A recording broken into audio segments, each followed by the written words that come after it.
अस्सलाम वालेकुम। आज हम बनाएंगे आलू और चने के कबाब।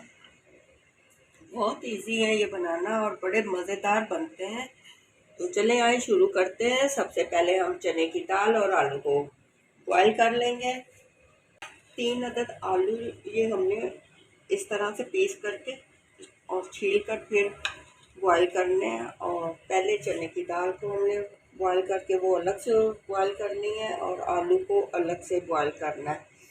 अच्छा, आलूओं को हम हाथ की मदद से इस तरह से, उसे कुंडी में नहीं करना, इस तरह से हाथ की मदद से मैश कर लेंगे। ये बड़े अच्छे कबाब बनते हैं, आप भी इसे ज़रूर ट्राई करें। और किसी टाइम शाम की चाय के साथ, सुबह के नाश्ते के साथ, और जल्दी से बन भी जाते हैं।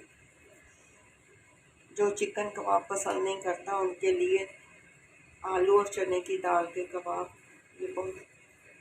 आलू मैश हो चुके। अब हम चने की दाल को कुंडी में हमने पीसना है, क्योंकि हर चीज़ का ना एक अपना मज़ा होता है। कुंडी एक है तो देसी, थोड़ी सी मेहनत करनी पड़ती है, लेकिन इसमें जायका भी आता है। ये आलू अच्छी तरह से हाथ की मदद से मैंने मैश कर ली है। अब कुंडी में बिल्कुल हल्के हाथ से, अच्छा, बॉयल करते हुए आपने इसमें थोड़ा थोड़ा नमक शामिल कर लेना है और बिल्कुल नरम दाल नहीं करनी, ऐसे खड़ी खड़ी रहे। जो हम कुंडी की में अच्छी तरह से डंडे की मदद से इसको पीस लें। ये कितनी जल्दी से ये दाल भी हो गई। दाल को इसमें शामिल कर लेंगे जिसमें आलू मैश किए थे।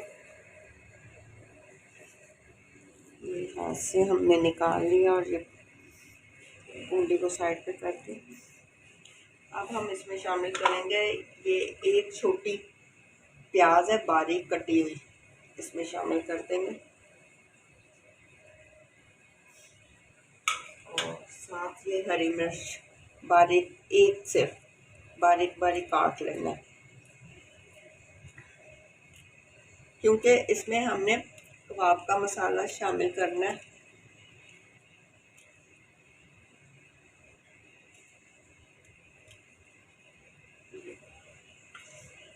और मसालों में हम शामिल करेंगे ये ज़ीरा, भुना हुआ ज़ीरा है, इसकी अपनी खुशबू निकाल के रखा है। अच्छा, ये कबाब मसाला, चिकन कबाब मसाला, जिससे इसमें खुशबू आ जाएगी।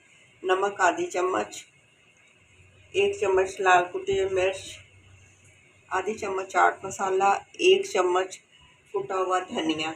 ये सारे मसाले हम इसमें शामिल कर देंगे। अच्छा, चाहे तो आप इसमें लेमन भी निचोड़ सकते हैं, चाहे तो इसमें टाटरी डाल लें।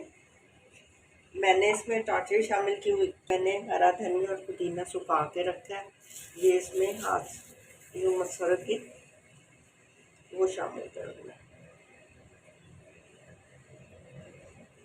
छाँव में सुखा लिया करें। जिस सीज़न में अगर ये धनिया और पुदीना ना हो और कोई चीज़ बना उसमें शामिल करना हो तो इसको हाथ पे, जब छाँव में हम लोग इसको सुखाते हैं तो उससे इसकी खुशबू नहीं जाती।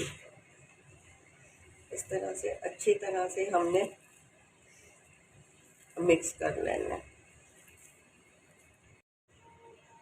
आलू और चने का ये मसाला मिक्स होकर तैयार हो चुका है। अब हम इसे अंडा फेंट लेंगे। चने की दाल के कबाब ये बहुत टेस्टी बनते हैं, आप लोग उसे ज़रूर बनाएं और बहुत आसानी से बन जाते हैं, ज़्यादा टाइम भी नहीं लगता। एक अंडा लिया और इसको हमने प्याली में तोड़ के डाल लिया और इसे फेंट लेते हैं। जब तक हम अंडा फेंट रहे हैं आप मेरे चैनल पे लाइक और सब्सक्राइब करते जाएं। फ्राई पैन में हमने ये ऑयल डाला, ज़्यादा नहीं डालना, ये देखिए नॉर्मल सा ऑयल हो। ये टिक्कियाँ बना बना के हम रख लेते हैं। इस तरह से हमने टिक्की बनाकर ये रख लें जब तक ऑयल गर्म होता है, फिर हम इसे साथ साथ फ्राई करते जाएंगे। और गरम गरम आप शाम की चाय के साथ, सुबह के नाश्ते के साथ बच्चों को बना कर दें। बच्चे बहुत खुश होकर खाते हैं। वो बच्चे जो चिकन के लिए नखरे करते हैं कि हमने चिकन नहीं खाना, ये नहीं, उसे चने की दाल और आलू के कबाब आप दें, बहुत पसंद आएंगे। कबाब बना के रख लें आप। ये अंडे में हम इस तरह से डिप करके और एक एक करके इसको फ्राई कर लेंगे। प्याली में अंडे में हमने डिप किया। और देखिए, अंडा लगाने का मकसद ये होता है कि कबाब हमारे टूटे ना, कोटिंग अच्छी हो जाती है और कुरकुरे से ही बनते हैं।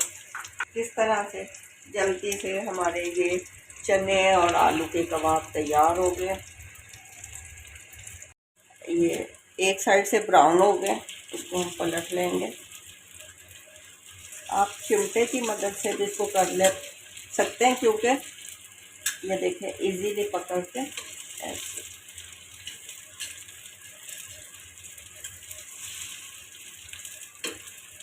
वैसे तो पलटे से करते हैं, लेकिन मैं चिमटे की मदद से भी करती हूँ, क्योंकि इससे मेरे से पकड़ के पलट लिए जाए, टूटते भी नहीं। ये देखें कितना प्यारा गोल्डन कलर आया। इसी तरह हम एक एक करके सबको तो आपको फ्राई कर लेंगे। ये हल्की आग पे आपने फ्राई करना है। ये देखें दोनों साइड से गोल्डन हो चुके हैं। अब हम इस टाइम पे इनको निकाल लेंगे और ये देखें,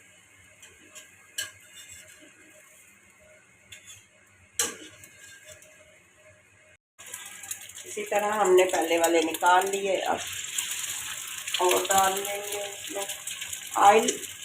हमने कम डालना है और हर बार ना, एक बार निकाल लिया फिर दूसरी बार हमने दोबारा डाला ऑयल, जिसमें ये सिर्फ फ्राई हो जाए कबाब।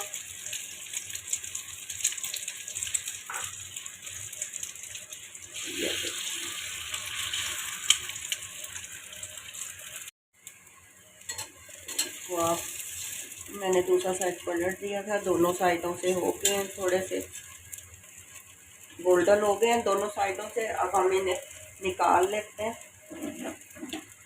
और चने की दाल के कबाब तैयार हो चुके हैं। बहुत इजी और झटपट से तैयार होने वाले। आप भी इसे ज़रूर ट्राई करें।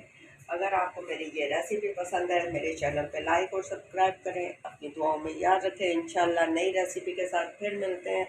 तब तक के लिए ओके, अल्लाह हाफिज़।